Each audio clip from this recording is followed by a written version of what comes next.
Hey, is that folk music that you play there? What is that? How do you call that folk music?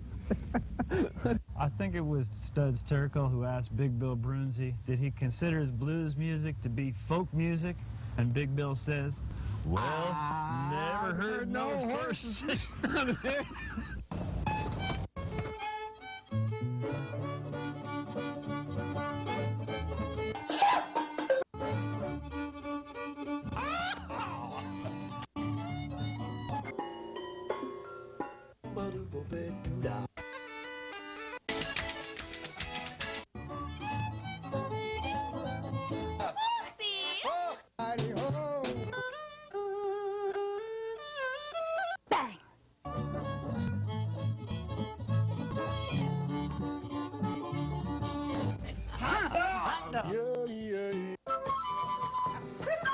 Don't hesitate. It could be your ticket to a new tomorrow.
Thank you. Hi, you're watching Horses Sing None of It. My name is Sandy Riley, and this is Ralph Litwin, our longtime host and co-producer of this show. I am the other co-producer. We are in our first production in a brand new studio facility. I would like to thank the Folk Project for helping supply us with some spectacular equipment so that we could continue our show. And Mendham TV, which has provided the studio space for us. It was a little bit of a long transition, but we're very happy in our new home. And Ralph, tell us a little bit about that song you just played. That was a song composed by Joseph Morley, at the turn of the century, late 1800s.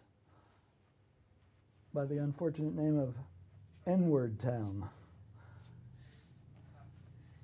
I guess that is an unfortunate word. It's a great tune, but unfortunate title. Yeah, unfortunate title. And it was a somewhat messed up version of it that I bungled sufficiently. It was the best version of it I ever heard. So maybe the only version I ever heard, but quite nice. We're here. A little bit of growing pains, not so painful, but this show has been in production for how long? For almost 35 years? Since 1989. 1989. Was the first. It's amazing. Now, I remember when I came in. I remember seeing you play and perform at the Minstrel, and I was just awed with your musicality and with, you made me laugh, you made me smile. The songs that you were doing were just fun. And I remember I dropped one of my cards in your, and a donation, I'm sure, in your donation bucket.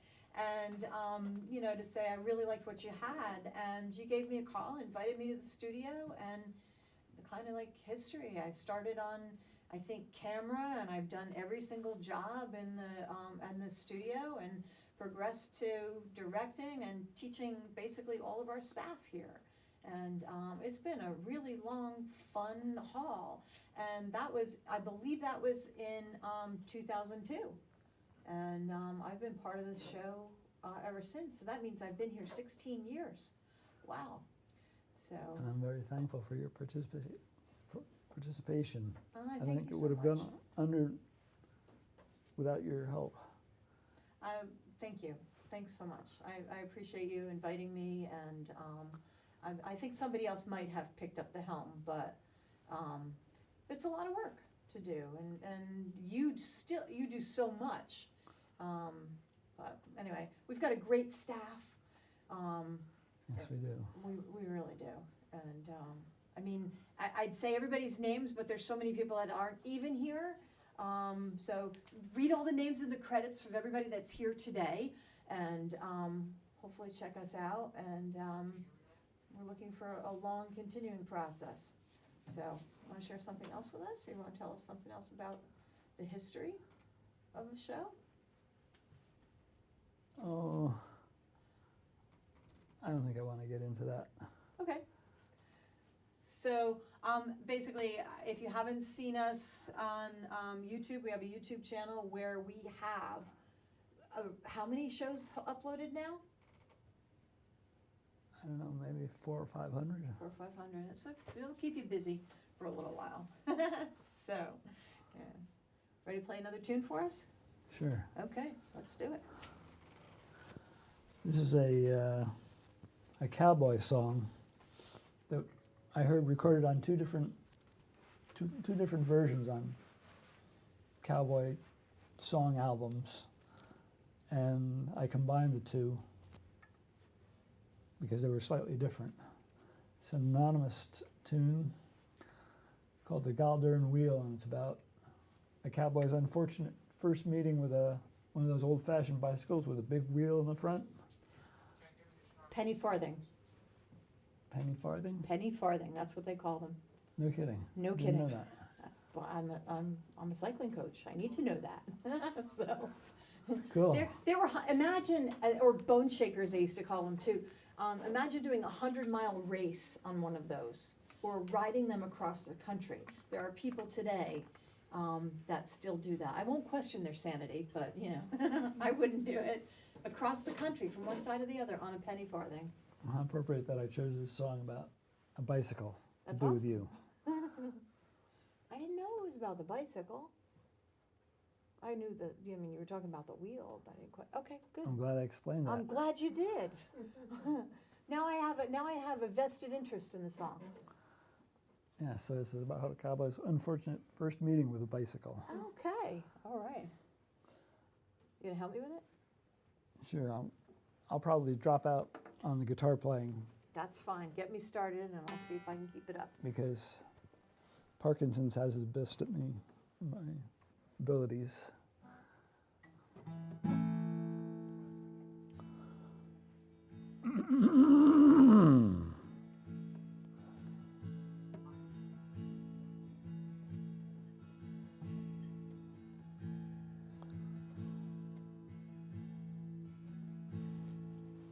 Okay. I can't look Start at the me out. words for that. Okay.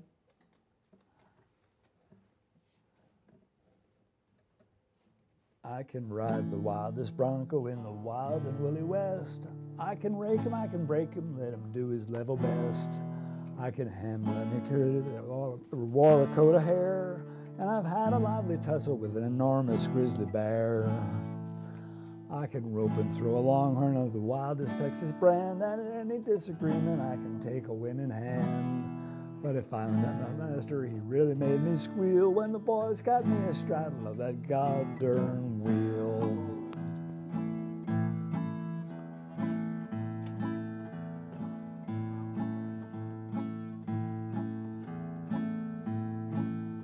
Was a tenderfoot who brought it, he came wheeling all the way from this land of freedom out to San Francisco Bay. Left it at the bunkhouse to get on the outside of a meal, never dreaming that his cowboy would monkey with his wheel. Old Arizona's in me going, and he said to Jack McGill that I was a cowboy fighting way too much upon my riding skill. They said I'd find myself against a different kind of deal if I would get a straddle of that god-darn wheel. Well, such a slam against my talent made me madder than a mink, and I told him I could ride it for amusement or for chink, 'cause it was just a plaything for the kids and such about. They'd have their ideas shattered if they trot the critter out. Well, they held it while I mounted, and I give the word to go.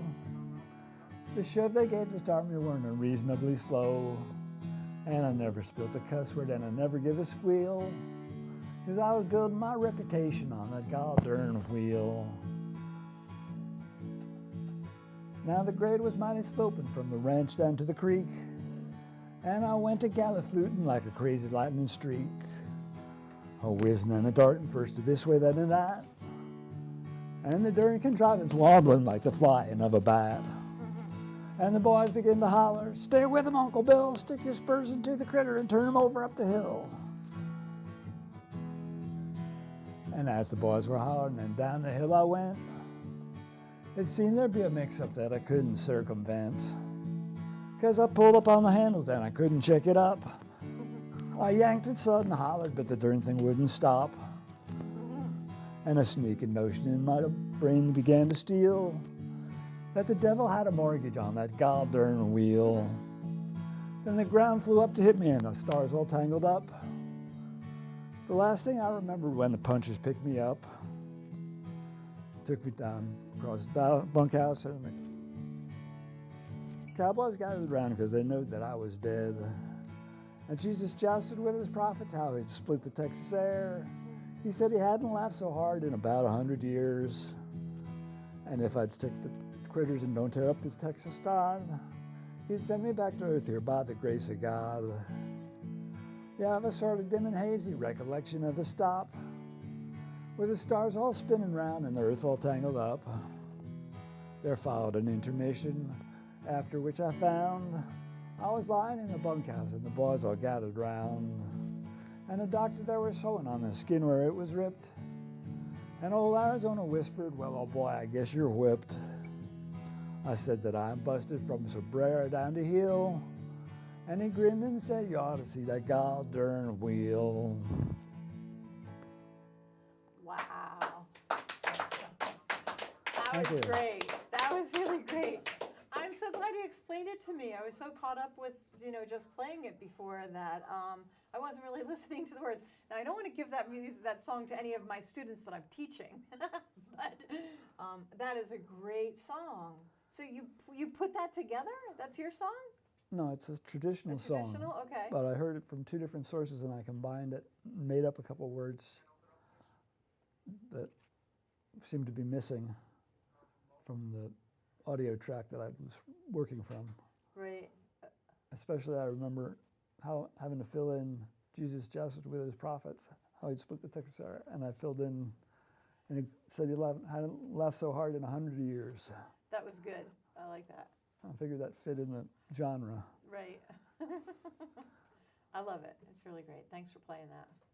Oh, very cool. A good old song. Mm-hmm. Yeah, so one of our one of our occasional hosts, Tommy, was going to be able to, we planned to have him come and host. So he wasn't able to make it. So I pulled out my guitar and sat with Ralph just a little while ago and tried to pick this out. And wow, I'm glad you, thank you so much for inviting me to do that with you. That was fun. My pleasure. So,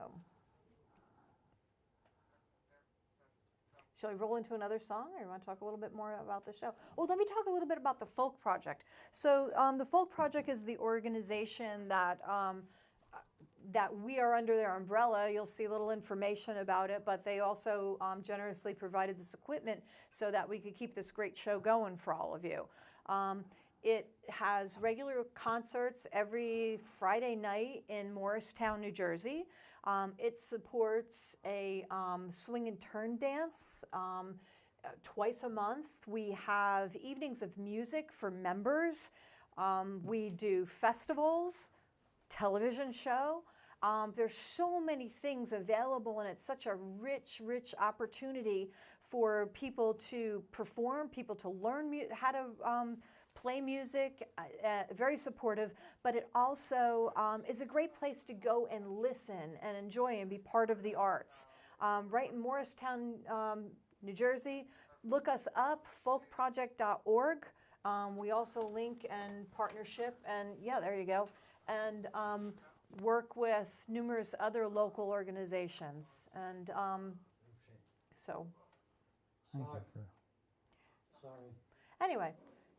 So it was good to, it's great to be in this new space.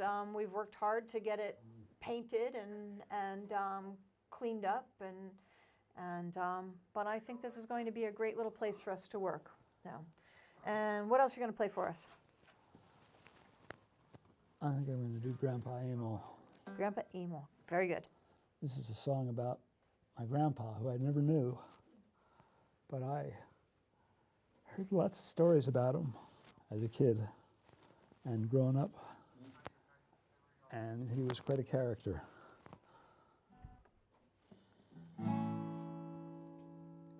Grandpa Emil trained his dogs to go coon hunting. He had a little room just for canary birds. He taught them songs to sing with a special whistle. He had a hand-me-down parrot, but all it would say was, "Shut the door, Goldberg." One summer day, he took the family driving. The car overheated, it didn't get him down. He just pulled down his zipper and peed in the radiator. It was just enough to get him back to town. Grandpa was full of piss and vinegar. And though during my life he wasn't physically around, whenever I think of him, emotions begin to stir. Grandpa Emil, the fighting Jew of Morristown. I'm very proud of that. Rhyming vinegar with begin to stir. That's quite awesome. Yeah. He was proud of his dad, who wrote commentaries on the Torah. He was the brightest scholar in that Russian town.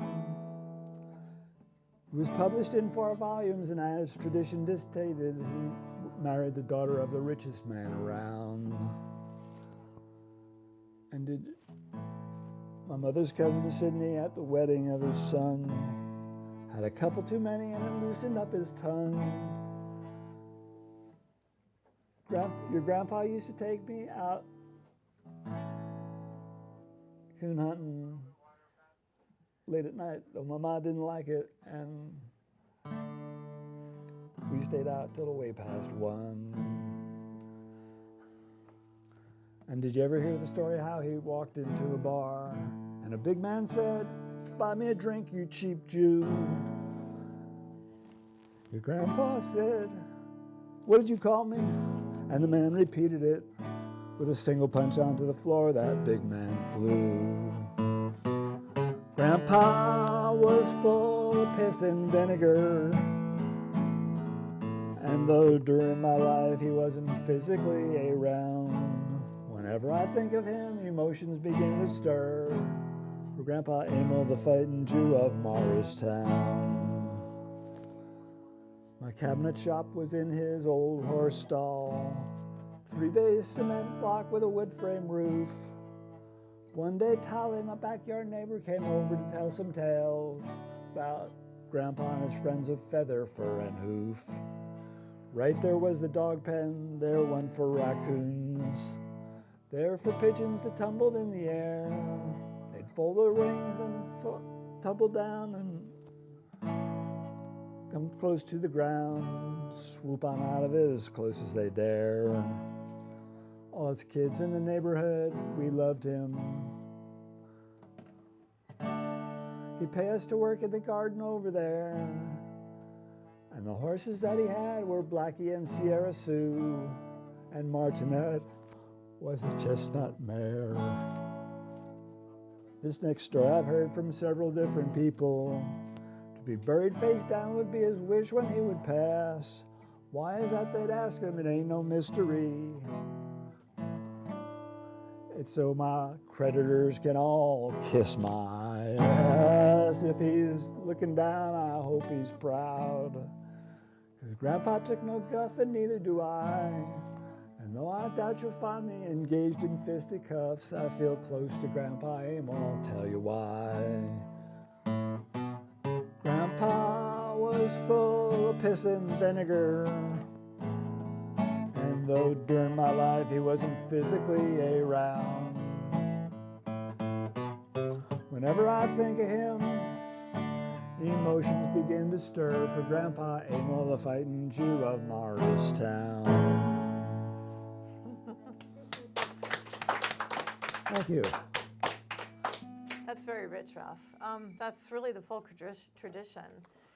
He's taken a song, stories of his grandfather. I mean, it was really cool because I loved your line that was feathers, fur, and hooves. And I've been to your studio. I've been to your, now I know it's your grandfather's former stable. And that really puts a note on that historical account. Really cool, I love it. Yeah. Thank you. So, although, you know, I'm glad he cooled down his car, but I would have chosen another method. But, you know, hey, I love the song. It's really good. You know. I used to introduce it with a story about my quasi-uncle, Ezra, who advised me on my draft status when I was number 14 in the lottery. And I wanted to drop out of school. And I went in there with my bare feet and my love beads and my long hair and my beard. And he says to me, he talked in a gravelly voice like this. He says, "Ralph, I don't know whether you're a prophet or a loss."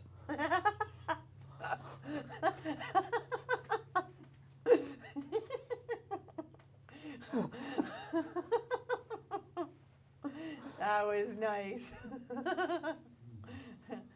Well, I think we've all profited from you, Ralph. Really. Go ahead, go on. I was scared of him until he did that to me. Until he told me that joke. Really? He was such a gruff lawyer. And I really came to appreciate him after that. It sounds like you're from a very long line of people with great senses of humor. Truly. So, your music. I really loved your ragtime that I was listening to, and I have to say that you kind of exposed me to stuff that I had never been a part of. I kind of made my way into folk by way of Led Zeppelin and Jethro Tull, which is really folky, by the way, in certain methods. But the exposure to the ragtime, the old time music, you were the one that brought me into that. And what was your influences? Oh, I started out listening to the radio in the car, Ray Charles and the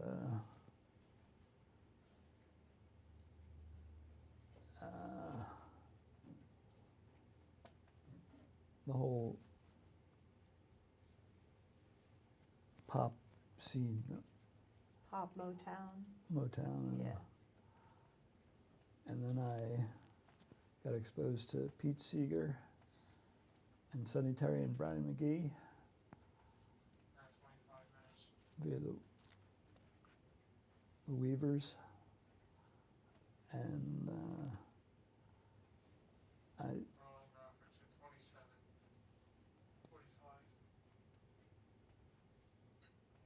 also got into the Jim Kweskin Jug Band,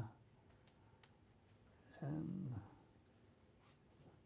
from there I just listened to everybody that I could. I loved a couple of the combinations that you had and with groups, and I loved your Band of Thousand Names, and I just thought that was really creative. I guess, you know, it was also very, very telling of what you had. Okay, so they're telling us we only have 3 minutes left. I can't believe it's gone so fast. I think we almost should do this every week because I've truly enjoyed my time with you, Ralph. And I've appreciated getting to know your grandfather and your uncle a little bit. And I hope that if we have new listeners, new viewers, that you look into our show. If you are getting this on YouTube, talk to your local TV station because we can be broadcast in your area, bringing music and ideas to your local viewing stations. So all you have to do is contact us by way of hsnoi at folkproject.org. Or just look up folkproject.org. All the information is on there. You can contact us, and we can, with your help, get this show in your local local market and your public access stations. Thanks so much for watching. What do you got for us, Ralph? Old Groundhog. Oh, Groundhog. You start us off and see what I can do.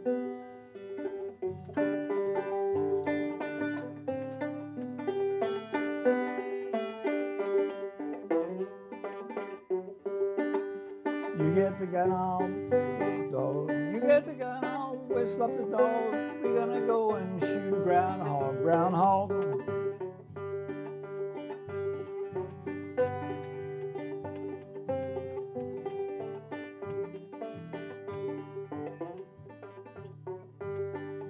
Here comes Sally with a 10-foot pole. Here comes Sally with a 10-foot pole. Gonna twist that groundhog out of his hole, groundhog.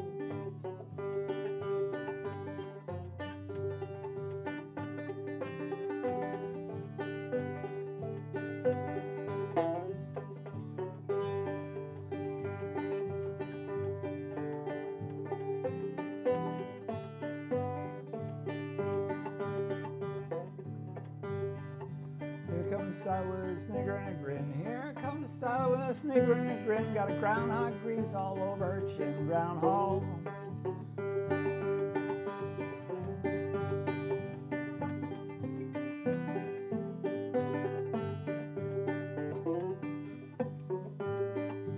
Eat the meat and tan the hide. Eat the meat and tan the hide.